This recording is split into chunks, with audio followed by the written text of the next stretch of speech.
শোনো, হ্যাঁ আমাদের বলো। মেয়েটা এমনি দেখতে শুনতে সব কিছুই ভালো, কিন্তু কত জায়গা থেকে বিয়ের ঘর আসলো, কোনো জায়গায় পছন্দ করলো না।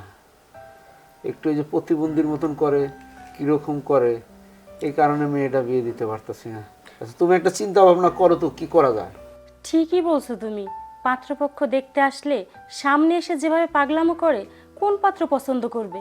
ওর জন্যই তো বিয়েটা ভেঙে যায়। 3 বিঘা জমি যদি আমার মেয়ে এবং ছেলের নামে লিখে দেই, তাহলে মনে হয় যে ভালো হবে, কি বলো? হ্যাঁ, এটাই ভালো হবে। ঠিক আছে। আসসালামু আলাইকুম।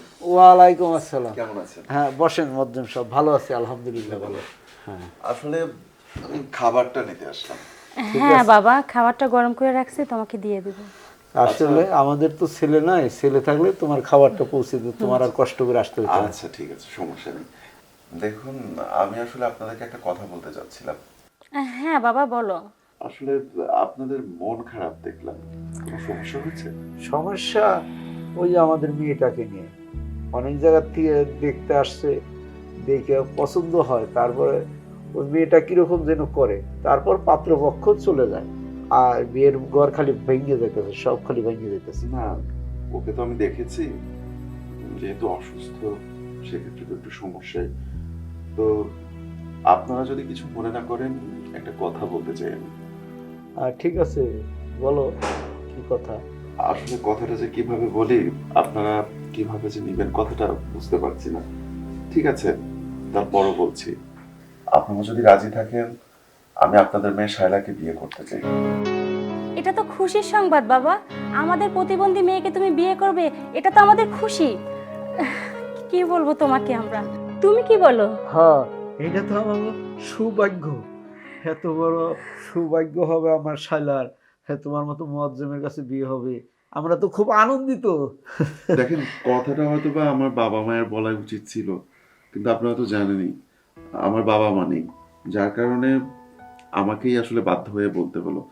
আপনারা রাজি হয়েছেন, এর থেকে বড় পাওয়া আসলে আমার আর কিছু হতে পারে না।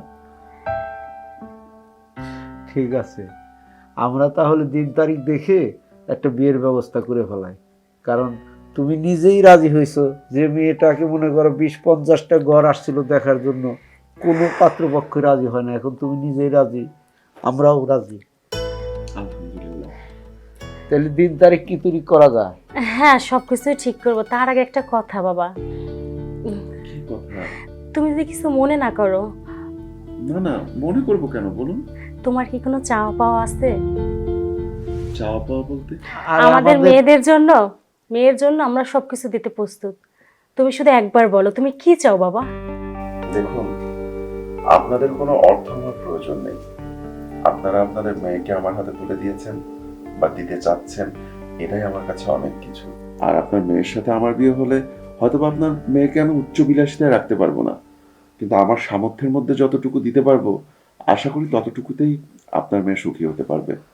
এর বেশি কিছু আমার আর চাওয়ার নেই। আরে, আমার মেয়ে 4টা ডাল ভাত খেয়ে তোমার সাথে সংসার কাটাইলে সারা জীবন, এতে আমরা খুশি, কি বলো? হ্যাঁ, তাতেই আমরা খুশি। বাবাজি, এখন কথাটা হলো কি, আগামী শুক্রবারই বিবাহ, তোমার কোনো নিকট আত্মীয় স্বজন থাকলে তাদের দাওয়াত দিতে পারো, আমার দিক দিয়ে কোনো অসুবিধা নেই। আমার আসলে কাছের কেউ নেই, আমার কিছু বন্ধু বান্ধব আছে, আমি দাওয়াত দিলে ওদেরকেই দিব। আর এ নিয়ে আপনি একদমই চিন্তা করবেন না। আমি চাই আমার বিয়েটা খুবই সাধারণভাবে হোক, খুবই ছিমছাম পরিবেশে হোক। ঠিক আছে বাবা, তাহলে আগামী শুক্রবারই আমরা বিয়ের দিন তারিখ ঠিক করি। ঠিক আছে, আজকে তাহলে আমি আসি। আচ্ছা ঠিক আছে, বাবা। আচ্ছা। আসসালামু আলাইকুম। ওয়ালাইকুম আসসালাম। যাক, আল্লাহ তাহলে আমাদের মুখ মুখ তুলে তুলে তাকাইছে।